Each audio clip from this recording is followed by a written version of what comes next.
Hello, welcome to Bored and Confused, where I review shows based on two criteria. One, was I bored? Two, was I confused? Today's show is Two Strangers Carry a Cake Across New York, playing at the Longacre Theater on Broadway. Now, before I jump into this new musical, please take a moment to like, comment, and subscribe. It really helps me grow this channel and find people who are interested in love theater like I do. And it also helps me get press tickets, which I did not get for this show, but I should have, right? But here's the nice thing about not getting a press ticket is I can release my review whenever I feel like. And I just saw the show, this matinee. It opens tomorrow, so I came straight home and I'm giving you my thoughts fresh off the turnip truck, as they say. All right, so let's get into this. I went into this not knowing anything about it other than what I gleaned from this photo. I assumed it was probably a romantic comedy. I assumed that maybe it was only two people, a small cast, and that it was set in contemporary New York. All of these things are correct. So here's a little bit of history on the show that I just looked up. This show is the first musical by Jim Barne and Kit Buchan, which is amazing. Now, they've written other musicals since, but this seems to be the first musical that they started collaborating on. Jim and Kit have written both the book and the score, and this show has been in the UK, and it was developed through the Stiles and Drew MTI Mentorship Award. And this Broadway production is directed and choreographed by Tim Jackson with sets and costumes by Sutra Gilmore. A lot of people doing double duty on this show. The program says that this is the Kiln Theater production of this. So this was developed in London and then they brought it to New York. So what is this show about? This show is about Dougal and Robin. Dougal has come from England, I'm assuming a very small town from the way he's reacting to New York. It's like the craziest thing he's ever seen. I question if Dougal's ever even been to London, although he probably would have had to fly through London to get to New York. And he is coming to attend a wedding where his father, who he has never met, is getting married to this younger woman who is Robin's sister. And the fiance of his father has sent Robin to pick up Dougal at the airport and make sure that he gets to where he needs to be going, which is he's gotten this cheap hotel on 14th Street. And she makes sure he gets there. Dougal is just looking for a friend. He's like a little puppy dog. And so he's trying to get Robin to enjoy these 2 days that he's going to spend in New York. He has all these things. He wants to see the Statue of Liberty. He wants to go ice skating. He loves movies, so he's kind of caught up in this movie mentality. He relates everything to movies. He works at a cinema back in England. Robin works as a barista, and she's struggling to make ends meet, and Dougal does not have much money either. As the title suggests, they are eventually tasked with picking up the wedding cake and carrying it across New York. And during this time, they get to know each other better, and secrets are revealed, and we learn more about their inner life and all the things they're going through. So let's start with some positive things. These two actors, we've got Sam Tutty and Christiani Pitts, who I believe are coming directly from England, from London. And they're great. They have charm, they have chemistry, they're great singers. I really enjoyed them both. The set design is very clever. It's a stack of these rollable suitcases all stacked up on each other, all gray. So they kind of are evocative of the skyscrapers of New York City. And there's a big turntable because there's a lot of walking that goes on. They get their laps in walking around this turntable, and this is a modular set that stays the same, and they're able to open up these suitcases. They become closets, they become sinks, they become subway seats, they become apartments, hotels, Chinese restaurants. It's very clever, and it's kind of a delightful to see, oh, what are they gonna open up this set next? What's it going to become? The score is enjoyable. When you think of young people who write contemporary musical theater, it's got that sound. It's very pop inspired, but it can dive into musical theater territory when it needs a song that's a little more comedic. I actually like the lyric writing. There's a lot of surprise in the lyrics. Also surprised that this was written by people in London, because I don't know about their history, I'll look it up, but they knew a lot about New York.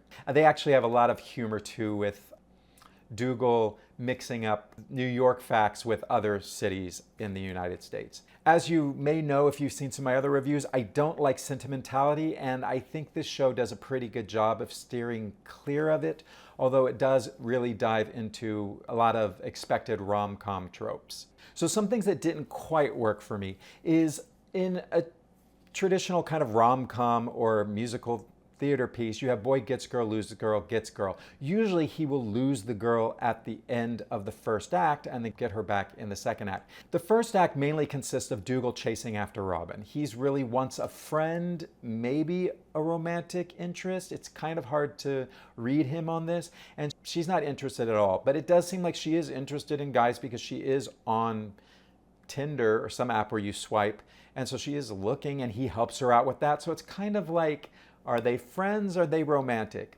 Not really sure. But the whole first act is him chasing after her. And there's a running joke of him trying to guess her zodiac sign and him getting the names of places in New York incorrect. A lot of the jokes feel like they're kind of in the same vein. But I do have to give credit to Sam Tutty for making these repetitious jokes feeling fresh each time. He really is good with a punchline. So whereas I wasn't bored with it, I was like, we know there's only two people on stage. We know that this is going to be the relationship. This is going to be a romantic relationship. It's a rom-com. That's what we're doing. So I just was like, let's get to it. And then the first act ends with them in a kind of celebratory moment where we go, okay, they're getting along. But it didn't have that kind of cliffhanger of losing the girl that gets you to come back to act two. The thing about having two actors on stage in a musical, we know that they're going to fall in love, right? That's kind of what we're expecting. But I would like there to be more of a reason for two people to fall in love than the fact that they're the only two people on stage. There has to be something about their relationship that says they complete each other. And with these two people, although both characters are likable, Robin clearly is not in a place in her life where she is ready for a serious relationship. And it also feels like Dougal may not be there either. So it's really hard. I was never rooting for these two to fall in love. I was rooting for them to just be nice to each other and make a new friend. Friends are nice. And I think that's kind of what does happen in the show. There are some romantic moments, but do they kiss? I forget. Maybe they do. I don't know. It's not a spoiler alert because I can't remember. In acting, we always talk about the reason you fall in love with someone is not because of who they are. It's how they make you feel. Robin kind of thinks Dougal is too much and she's just putting him off constantly. And Dougal is just this puppy dog who really wants Robin to be his friend, mainly because it's the first person that he's met in New York and it's the only person he knows in New York. So not really a reason to fall in love, right? He seems a little disingenuous or a little desperate in, he wants to be her friend, but then he also makes these kind of romantic insinuations. He's likable, but I'm kind of like, Dougal, that's not what this is. You're putting the cart before the horse, and is every woman you meet someone that you're trying to sleep with? I think the songs, although well crafted in this very contemporary Broadway musical theater style, you're not going to find a lot of these songs to be incredibly memorable on the first listen. Now, if you listen to the album quite a few times, I'm sure these songs are very hummable and very singable. But on the first listen, I remember some of the lyrics. I don't remember any melodies. They just kind of washed over me. Nothing stood out as being inappropriate or not working to tell the story, but not super memorable. There is a big secret that is creating the tension for us as an audience. And usually in musicals, I don't love there being secrets because it creates an issue that when the singer is singing their truth, they can't get into too many specifics because if there's a secret that you're hiding from the audience, they might sing about it in their songs. We know there's a secret as an audience, and we're just waiting for it. And it finally comes out in the second act, and I don't know, it was a logical explanation to some of the things that we'd been experiencing in the first act, but it wasn't an earth-shattering reveal. For me, I just went like, oh, okay, that makes sense, right? That tracks. That tracks. There is a relationship that Robin has with her grandmother where she says she hasn't gone to Flatbush to visit her grandmother in years. And this reveal, I guess maybe tangentially could somehow relate to the fact that she's been estranged from her grandmother, but that didn't really track for me. So there's a little bit of a tonal tension in there that I sometimes feel like this show that is very much solidly a rom-com is trying to dip its toe into a kind of family drama, but I really think this is a rom-com musical. Okay, so let's get into this. Was I bored? Was I confused?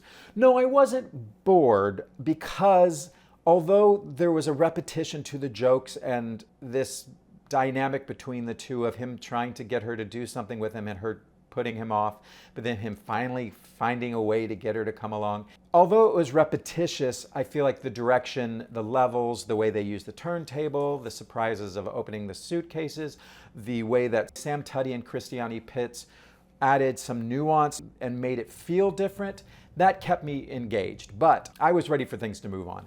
And then the second act, we get into big ballad land, which is where we're trying to feel more emotional, but I was fine. I didn't get bored with it. I really felt that this show could be 90 minutes. 90 minutes to 100 minutes, because as it stands, it's about 2 hours and 15, and that includes the intermission. And I felt like we could have just trimmed off 20 minutes and had this be a one act, because I don't know if it really, as I said before, it doesn't have a cliffhanger, and it's not really weighty.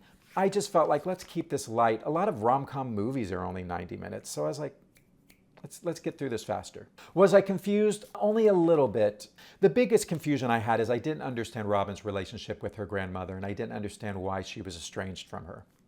I just didn't follow. And what happens in the second act, this isn't really a spoiler, because it's a rom-com. She gets a voice message from her grandmother, and it seems to somehow make everything all right. And then Robin sings her big 11 o'clock number. Like this voice message has somehow given her clarity that she needed. I didn't track that, and it felt unearned. And she sings this big 11 o'clock number, and the audience applauded appropriately because we knew it was an 11 o'clock number, had high belting to it, and Christiani sounded great singing this, but it didn't really land. It didn't have the power that I felt 11 o'clock number really needed to have. So let's wrap this up. This was a very enjoyable evening of theater. It was very light. I don't know if this show really felt like a Broadway musical to me. It really felt like it could be off Broadway. It also felt like it could be one act. But I think maybe the producers, based on the success of maybe Happy Ending last season, felt like, well, maybe a two-hander musical, sentimental rom-com can succeed on Broadway. And I hope the show does well, because I like to see young writers getting their chance to have a show on Broadway. It does actually have some things in common.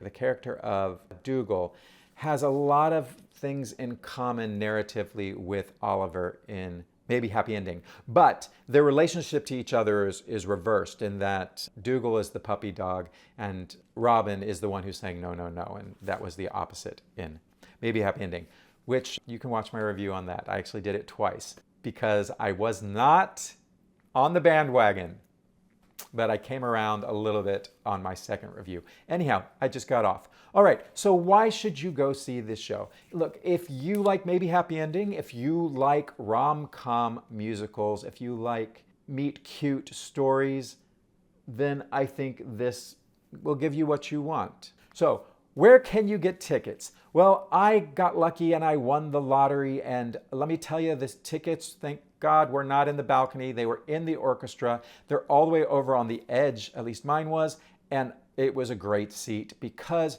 there's a turntable and everything takes place on the turntable, and the turntable is center, and they're always downstage on that turntable.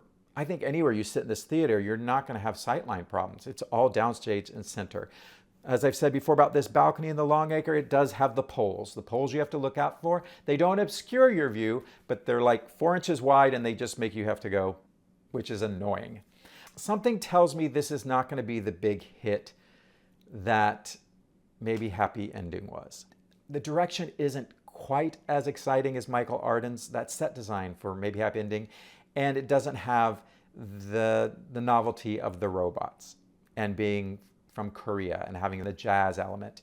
This feels a little bit more standard rom-com. So I think that filling this theater might be a challenge for this show. So you should be able to find affordable tickets. Go see Two Strangers Carry a Cake Across New York and support these young writers' new musical. And maybe we'll have a new musical theater team that's going to bring us a lot of delightful new musicals. All right, thanks for watching, and I'll see you at the next one. Bye.